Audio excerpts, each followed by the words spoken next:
Welcome to Two Marines in Kyiv. All right, now we got two of us sitting in downtown Kyiv on April 7th. Next to me is Colonel Andy Milburn, former Raider Regiment Commander, CO, Deputy Saksent, led the attack and counterattack against ISIS in 2016. He's currently in Ukraine as the CEO of the Mozart Group, inflicting pain on Russians and indirect pain. Indirectly, politely inflicting pain on Russians who might have it other ways. And this is Andy Bain sitting next to me, also retired Marine Colonel, has lived in the Ukraine for about 31 years. Used to be a lava dog like myself, right? I just realized I started off in 1-3. Yeah, 1-3. There's a shaded area on the Venn diagram. He is a successful businessman, entrepreneur, purveyor of fine wines, is given to long walks around the Opera House. And when the war in the Ukraine kicked off in 2014, Andy manned the pumps and formed a non-governmental organization called the Ukraine Freedom Fund, which really is focused on enabling the Ukraine military to do those things that it needs to do short of killing people. Is that a fair thing to say? Pretty much. We do equipment. We do support to the military. To include drones, I might add. Yeah. So, I mean, because non-armed drones. We're doing helmets, we're doing body armor, we're doing socks, first aid kits, drones. What about training, Andy? We'll help with medical training when it fits, but there are a lot of people doing that. So, we're all about everyone should be a volunteer, and there's a Ukraine Freedom Fund, but there's a lot of other groups that are out there volunteering in the humanitarian space and the medical space. And we're more interested in everyone volunteering and promoting volunteerism than in touting our own horn or our own metrics. But I think that what I like working with you, apart from your amazing history as a 1-3 Marine, but is being able to fill the training need that normal charities can't fill. And so being able to work alongside and see you give a little edge to the Ukrainian army is outstanding. Yeah, it's a synergy, right, that has evolved and is working very well, and legally, I might add, because so many things. You can build a tremendous amount of capacity in the Ukraine military through the Ukraine Freedom Fund, and I mean across the board. Even as we talked about medical training or operation of drones, all those things that they need to do, and the stuff that keeps them protected. And as far as body armor, helmets, you name it. But for anything, for training requirements, anything that involves handling of weapons or shooting of weapons or things that can harm people, that makes me sound awful. That makes me sound like I'm more of the philosophy that if a wolf's coming at your house, I'd rather shoot him before he gets there. We're doing this in good conscience, and because it is a defensive war. It needs to be an offensive war soon, but strategically it's a defensive war. I mean, the goals of the Ukrainian military are worthy in the sense all they're seeking to do is to expel Russians from their territories. So anything that enables them to do that and doesn't violate the law of armed conflict is something that we enable them to do. And last thing I'll say, because I see Andy poised waiting to jump in, but rather than do random acts of training across the board, we focus on specific capabilities that we know that they're most in need of. And actually, funnily enough, medical training is one of those. But you name it. I mean, everything from what we call military operations in urban terrain, to patrolling, basic movement skills, shooting, of course, shooting not just their own personal weapons, anti-tank guided missiles, and the operation of drones. No, I think what's interesting, you brought out, you obviously been out here now a while, and you brought out some top SF trainers to assess what they need and what they don't need and where the weaknesses are. And I think a lot of it, what you identified is a need for standardization and kind of a syllabus as to, here's tactical doctrine, squad level tactics, which they don't have. And they have the Territorial Defense Force, which was only started January 1st and really only stood up. February 24th was the recruitment campaign. My company actually launched the recruitment campaign the morning of February 24th. And we were supposed to get 130,000 recruits within 2 months. We had 10 times that amount within 2 days. It was the most successful advertising campaign ever. The Russians did help with that, though. But but none of these guys have any training, and they have weapons and they have heart, but they need basic squad tactics. I showed you. You sent me that Ranger book, Squad Tactics, and I gave it to an employee of mine who's now a TDF squad leader, and he's like, "Wow, this is fantastic." Can I show it to my officers? And naturally, but I think you're doing a great job figuring out what they need and then having to standardize it. Yeah, because you know what? Sadly, I mean, we both agree this war's going to last a while. But even if it wasn't, I mean, regardless, our goal is to build a sustainable capability, and that's more than just a buzz phrase. I mean, wherever possible, you focus on train the trainer. I mean, you get everyone the basic level of skills, but you have to ensure that going ahead, they can do, their own training of their own personnel. And then you have specific capabilities that are, regarded as critical in any Western army, such as, medical skills from the individual first aid skills through combat lifesaver to actual medic or corpsman. And I think it's fair to say the Ukrainians are far behind on that in a sense.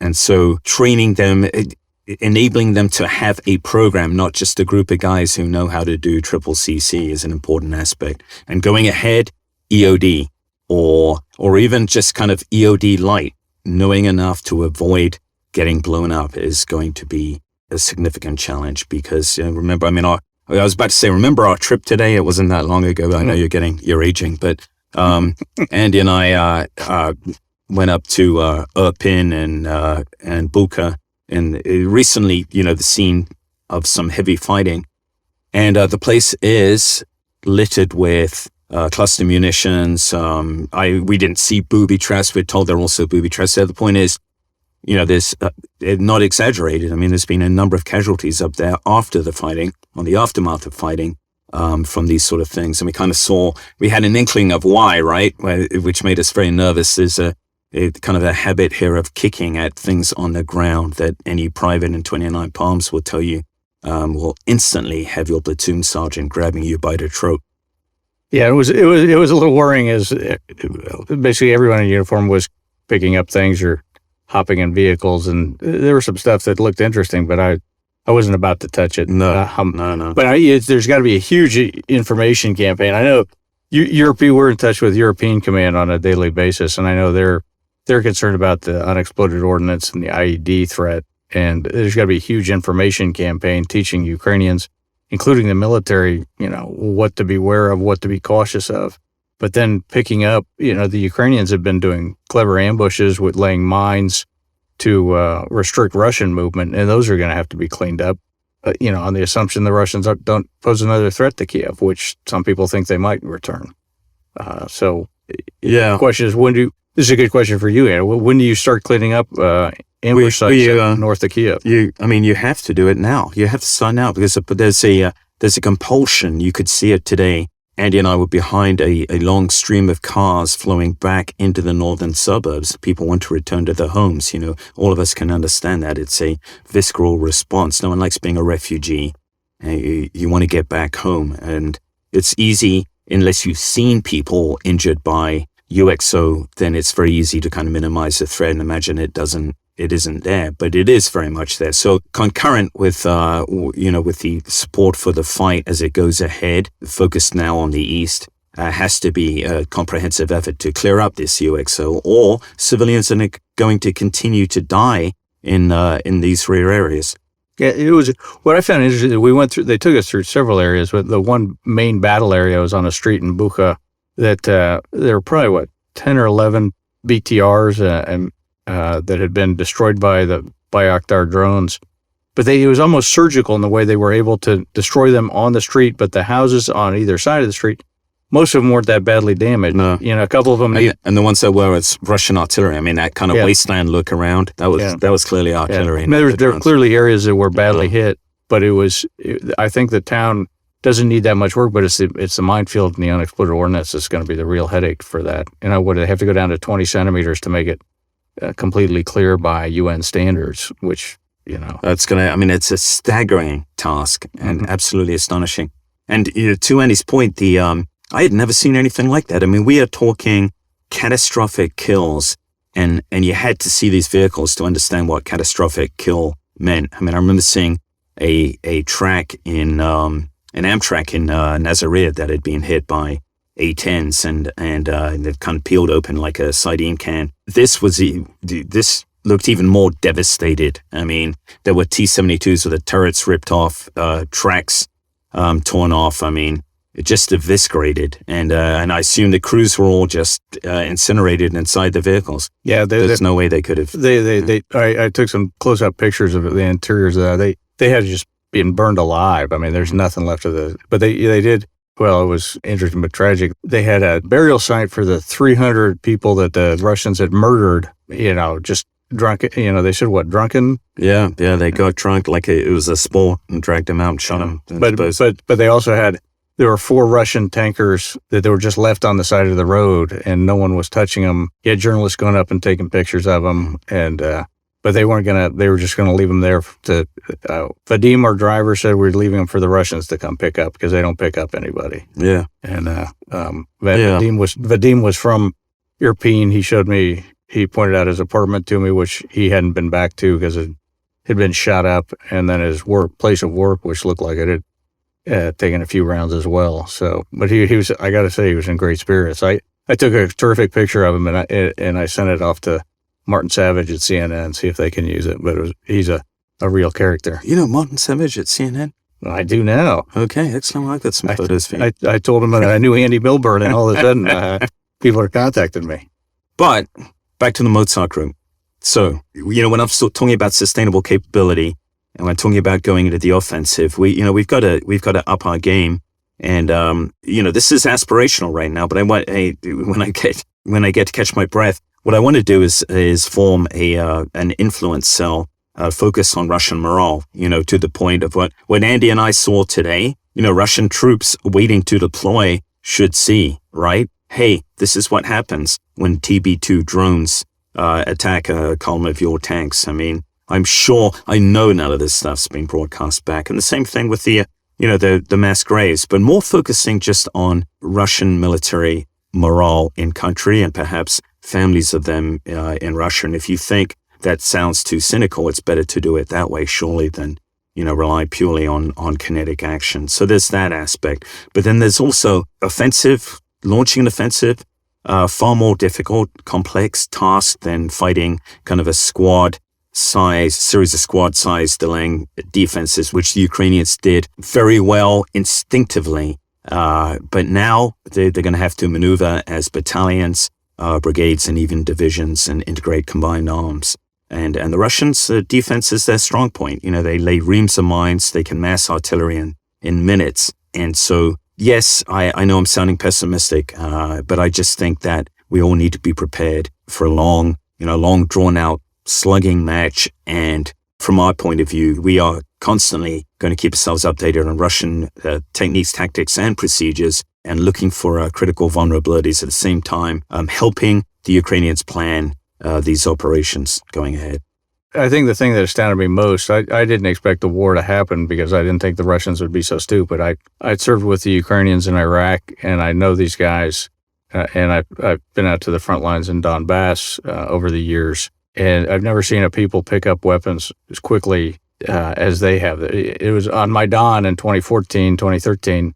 They just instinctively snapped to it. It was like Valley Forge on steroids. And the first night I went out to Maidan, I took vodka thinking Ukrainians, cold night, vodka. That's the missing element. And I got to Maidan, which is only a block from my apartment, and they wouldn't let you on. They wouldn't let vodka on. They had a password. You had to have the password.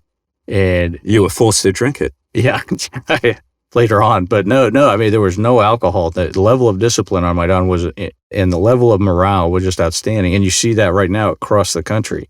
And I have not met anyone in the country really since the second day of the war who thinks there's any chance they'll lose this war. But I do think in the South, there's a lot more room for maneuver. I don't think you've been down there yet, Andy, but last April, I just spent 2 weeks going around the South all the way from Romania up to Crimea to take a look around this wide open maneuver area for tanks. It's going to be a little tougher for squads to hide and to use their anti-tank weapons. But that said, that the Russians have proven so grossly incompetent in logistics and tactics, and I think it's the level of corruption that is throughout their society that they've just been stealing and lying about the standards that it's now coming home to roost as just how incompetently. Yeah, I mean, you've seen on the videos of the ambushes they've had where in a complete, I think there was one where an armored regiment was taken out by a fairly well executed Ukrainian. But good armies don't get caught in ambushes like that, and they don't leave behind hundreds and hundreds of vehicles for lack of fuel. It's just unbelievable. Yeah, it's extraordinary. You know what I find interesting is the fact that, the Russian army has been vaunted by analysts. There's been, I can't think of a number of articles I've read about how post-invasion of Georgia in 2008 and Putin's reforms were really transforming the Russian army. But then, and then everyone is very shocked, and I'm not pretending to be wise now. I believe those analysts. But then I think, where do they get their information? Because they don't hang out with the Russian army, they don't visit, it's not an open organization. They get their information from Russian leadership. So, and so you've got a, brigade commander above, and he's funneling cash into his own bank account or doing whatever. Of course his reports are going to be all rosy. Well, I was talking to friends at UCOM and NATO before the invasion. They were like, get out of there. And it's all this mantra about they've really reformed in the last 7 years. I'm like, you don't reform a whole culture in 7 years, and all the reports as to their expertise were, I was looking for firsthand sources, and all the sources were Russian generals, except for that one account of when your nemesis, the Wagner Group, got their asses handed to them against that special forces cell. Yeah. And that was just sheer madness. So you got to worry why UCOM would think that the Russians would do so well when they have they should really question how they do analysis. Of course, big budgets are always better for the military. Yeah. Build up your enemy. I'm not suggesting it's as simple as that, but we certainly have to change how we get our information. There's a big crossover between like think tank analysis and intelligence, right? And I think we can't get to. We've got to look very, very hard at what our sources are going ahead. The U.S., that we've gone through periods of our own recent history when the U.S. military has been over-vaunted. But, there's that, and there's, we commonly do this. We commonly build up our enemy to be something he is not. And you think about the Iraqi army, both times, right? Not both times, but the Gulf War, back when, you were a lieutenant, Andy. But actually, I sat in the OPT when we were planning the 2003 invasion with one MEF. I was part of the OPT, and I was a reservist who came in, so I wasn't as up to speed. They asked for your advice all the way through. But the assumptions they were making, I was like, we're really that sure of what we're doing? Yeah. And that's right. The Republican Guard. We're going to fight to the death. Well, I remember General Hagee came in because he was one MEF CG at the time. And there were 6 Iraqi divisions on the Iranian border, and the Marines were going to go straight up, and they were going to hold those divisions back with air. And Lieutenant Colonel in charge of the OPT says, "Okay, if those divisions start moving west, what happens?" And Hagee just says, "If they move, they die." And I just thought, coming from a 4-star, those are pretty powerful. Powerful words, but it turned out to be true. Yeah. Well, how you think about it, it just couldn't have been any other way, really. Yeah. But my point was, I remember them. In fact, that's why I, as a very junior second lieutenant, straight out of IOC, was sidetracked to a casualty replacement company in 29 Palms because they did expect to take number. I remember there were estimates, 30,000 or more casualties, and they did expect to on the U.S. side. And it's a failure of intelligence, basically. Well, when I was at business school during the 92, the Desert Storm invasion, I got activated for that and sent over to the Philippines to guard the bars. Yeah, well, that's probably the best place for you during the war. But that was class. As long as the war's not in the Philippines. Yeah, the Philippines was safe. Yeah. But I had a business school classmate who'd been in the National Security Agency, and he confidentially took me aside and just said, "Hey, you should know that they've already ordered 100,000 coffins for U.S. troops." 100,000? That's what he said. Yeah, I don't believe that. It's extraordinary. That's very pessimistic. But like anything, the defense industry, the coffin makers, it was probably you couldn't buy less than 100,000. But if you bought 100,000, then you get another coffin makers lobby's probably 20,000 free. Yeah. So, speaking of which, let's talk about equipment, Eddie. what is going wrong with equipment? I didn't mean to make that sound accusing, but why? This is a rhetorical question, but please try and answer it. We read in the papers about all the money that is the U.S. is spending on the war here in the Ukraine. We read about, or that the flow of supplies, logistics, everything from javelins to, the British NLAW, which The Economist said the other day was, how a British weapon enabled the Ukrainians to win the war, which is surprisingly hyperbolic for The Economist, right? I mean, it's a useful weapon, but it's just one of many.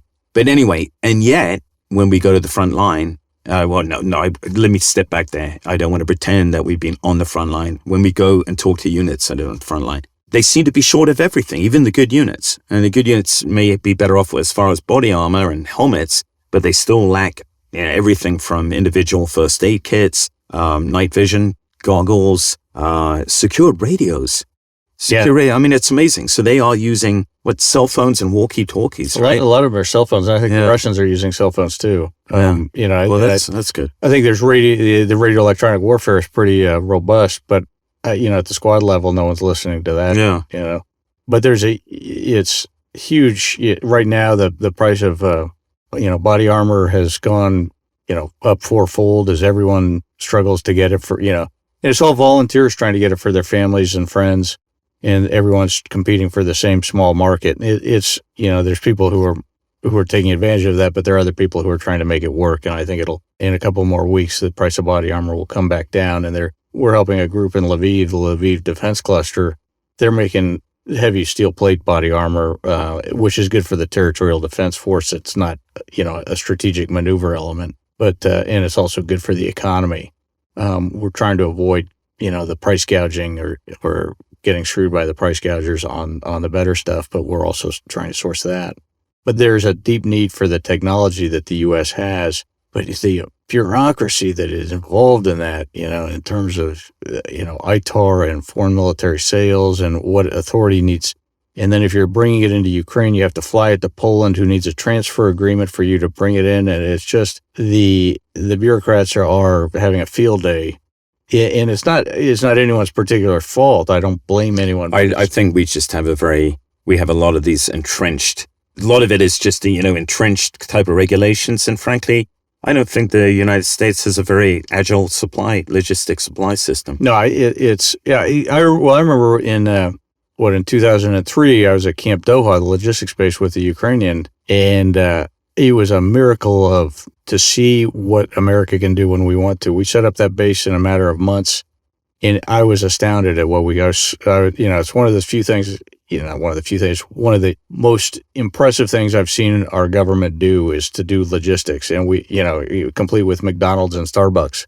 It was really astounding. And then 6 months later, it was gone, and it was just desert again. So we can do that, but I think right now there's probably a little too much bureaucracy going on. But I also think there's some policy issues which are not decided correctly. There's not enough decisiveness probably coming from the White House, but I'm guessing on that one. Yeah, I would say. I mean, it's definitely, and me, I mean, I've attacked both parties equally, but definitely another policy faux pas here. So a few good things, but a lot of bad things, a lot of things being said. And I'll give you an example, reading in the papers. I saw that article that U.S. troops, that's right, it was Secretary Austin being asked, right? Are U.S. troops training Ukrainians? And as he normally does, he was like, well, I don't know. But then someone in DOD, I know that sounds vague, but the answer that came out of DOD was yes. 10th Group, Special Forces are training Ukrainians. Interestingly enough, the next day, I just happened to be talking about drone training, blah, blah, blah. Who's going to provide what? Because we in the Mozart Group do provide trainers for drones for Ukraine. We're going to talk about drones in a moment in an exciting way. But the point is, yes, 10th Group they're receiving training from other Americans, and the intent is for them to train Ukrainians. But I think the issue is, and what I'm told, Andy, correct me if I'm wrong, is that the Ukrainians don't really see it as practical. And I think there's probably an emotional, visceral part about leaving their country to go to Poland to train at the height of a war, even though it's not that much further away than Lviv. Yeah, I gotta admit, I don't understand why the United States is not sending those people into Ukraine. Well, why? The embassy. Lviv is benign. The embassy fled quicker than anybody. They were the first out the door. Even the topless Ukrainian protesters were there, making fun of them as they left. They burned all the facilities to make sure. They torched all the documents. The embassy was never under threat here. So that's a bizarre question. Yeah, there's definitely the threshold for risk is ridiculously high, and I'm not just simply spouting that, but and so you get these dilemmas that make no sense. Well, for instance, we got multiple reports from general officers in Europe and U.S. about Russian saboteurs hitting Ukrainian convoys, and that was the holdup with supplies. And we made the trip together from Lviv. Yeah. There was gas stations were fine, everything was fine. A lot of security, a lot of block posts, no Russian saboteurs hitting anybody. In fairness, I think our reputation had preceded us. Yeah, fair point. Russian. If you're a Russian saboteur with any sense of self-preservation, you do not ambush a car with two Marine colonels, aging Marine colonels. But there's a lot of bad information, a lot of disinformation, and also I think the COVID kept all the human activity that diplomats and spies or whoever engage in. I think they put the kibosh on all that, so all the connections were lost, and you have turnover in staff, and now they don't know anybody because the new crew never had a chance to meet anybody. Yeah. So not surprisingly, they don't know what's going on. Yeah, let's just talk quickly about drones. We did talk about the TB2. So when we talk about equipping the Ukrainians, what is the problem with drones, Andy? Because I'm playing the role of listening to the Ukrainians, the big problem is one, not being able to do anything against the Russian drones, which are spotting artillery for them. They're too far away to shoot, and they're too small to do anything with a Stinger or an anti-air weapon. But what the Ukrainians need, they have these Chinese drones, and this is interesting because the Chinese are actively dismantling some recognition signals in the chips in the drones they're selling to the Ukrainians, and they're not doing it to the Russians. Apparently, there's a chip that allows drones of the same DJI family to recognize other drones, but they're dismantling that within the Ukrainians. It's been on Ukrainian news a little bit, but it's an active measure of the Chinese to support the Russians against the Ukrainians. Yeah, and so what we in the Mozart group are doing are trying to buy drones that are offline. So what that means is that they are not online. I learned this. You think if you took the technical course at IOC. Yeah.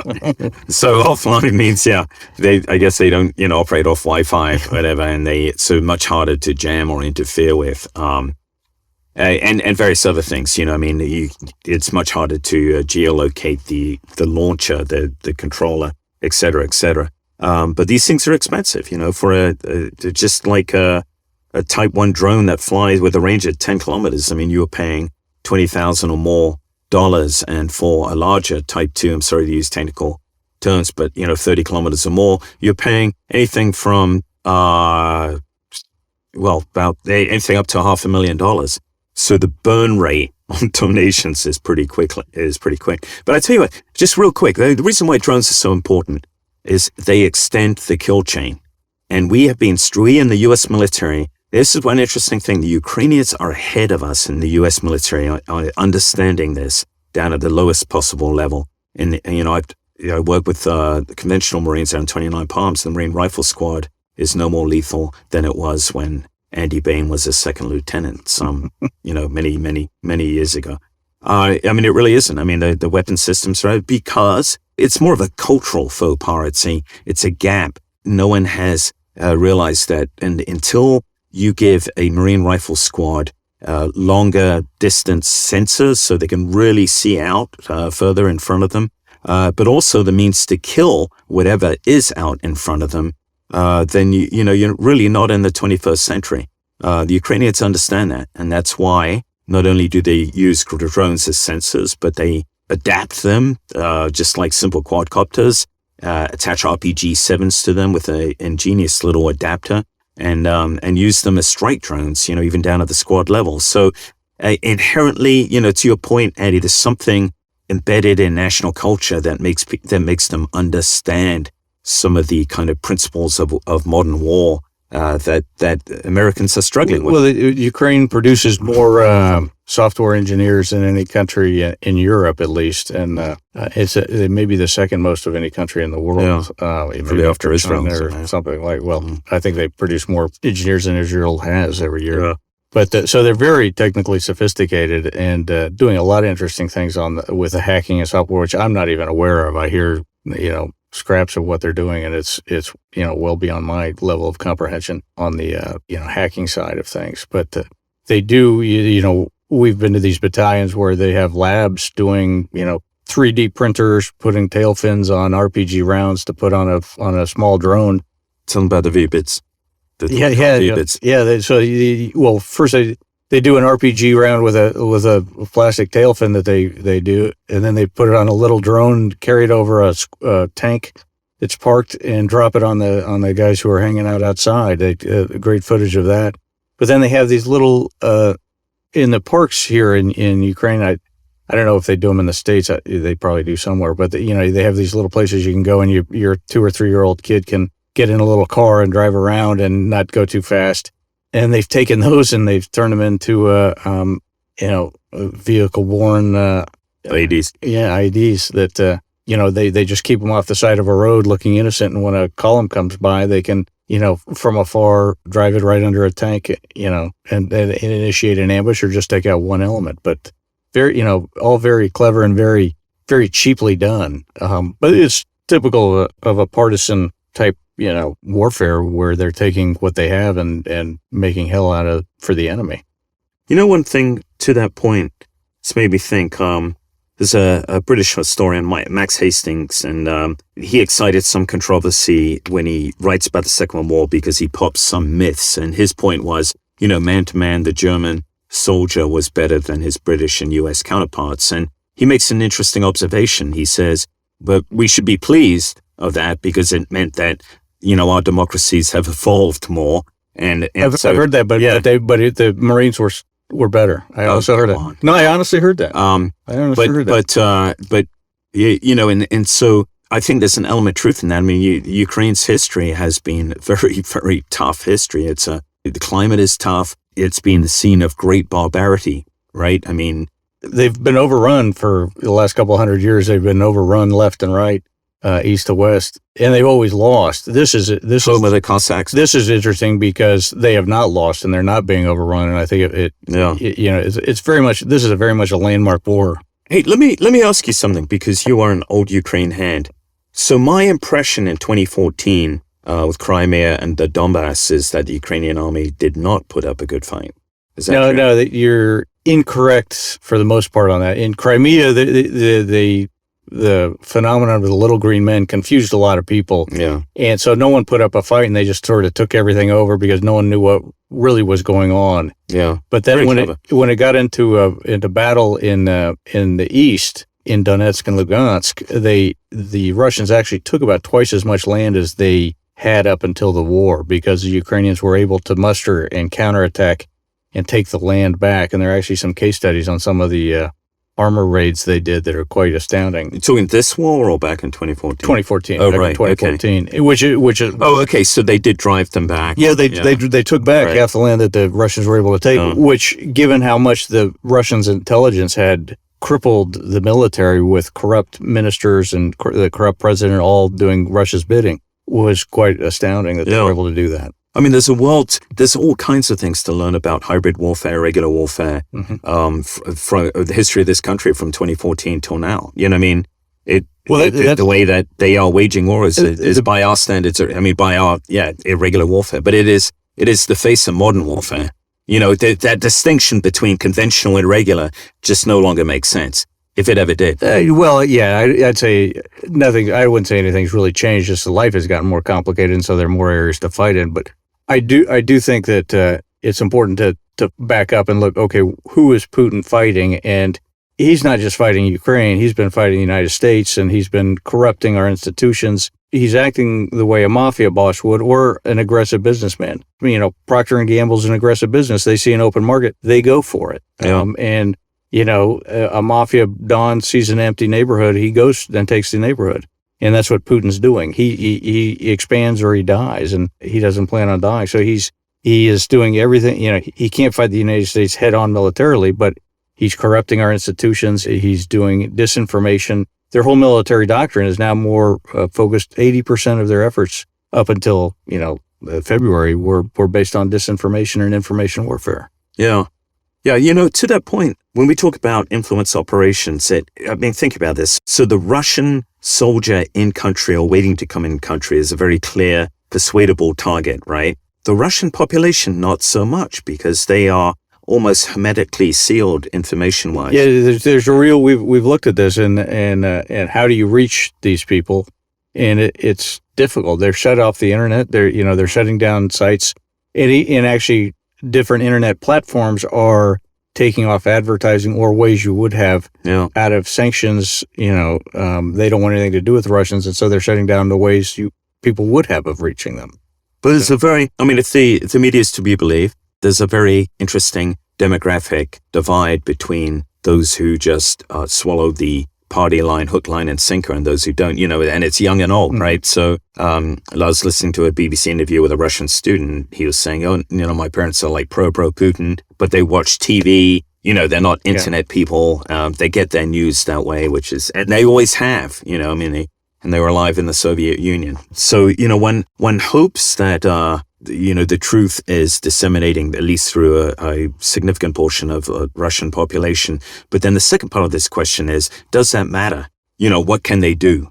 Yeah, you remember about how much anti-war stuff there was going on, Vietnam and in Iraq, Cindy Sheehan and all that. None of it mattered, you know. Yeah. And I'm sure the Russians were like, oh, look at, they're falling apart. And we see tidbits like that and we think, oh, they're falling apart. I think what really matters is, can the sanctions stop production of missiles that are bombing Ukraine?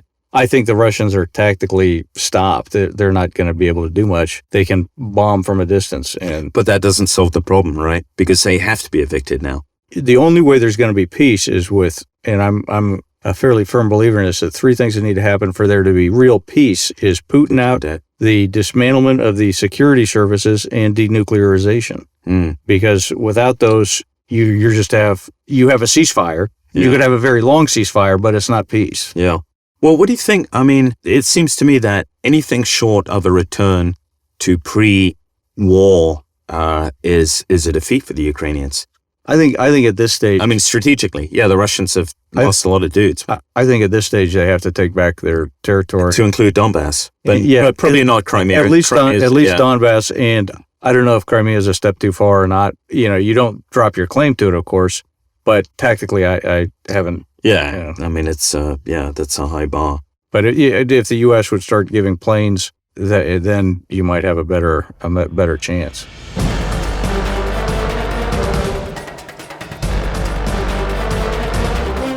Anyway, I want to thank our host, Andy Milburn of the Mozart Group, who is doing great things. It's got a ring to it. He's seeking donors to help advise and train the Ukrainian military in the ways of war. Go to our website, please, www.mozartgroup.com. And if you just want to buy equipment, go to ukrafreedomfund.org and give us money. In all seriousness, one thing we both, although we go by Colonel Lethal and Colonel Not Lethal in Ukrainian, but one thing that we both do is take very seriously ensuring that there is a direct line from funds donated to capability, equipment in the hands of frontline Ukrainian troops who know how to use it. Yeah.